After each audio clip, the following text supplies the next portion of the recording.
এই জন্য হাদিসে নিষেধ আছে কাউকে বেশি ভালোবাসো না, কোনো মানুষকে অতি মাত্রায় ভালোবাসো না। আশা ইয়াকুনা আদুওয়াম্মা, হইতে পারে একদিন তোমার দুশ্মন হবে, ওই দিন তুমি বেশি ব্যথা পাবে।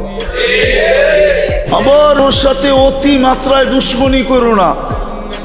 আশা ইয়াকুনা আহাব্বাম্মা, হইতে পারে একদিন তোমার সাথে ভালোবাসা হয়ে যাবে, তো বারবার ওই দুশ্মনীর কথা মনের ভিতরে আঘাত দিতে থাকবে।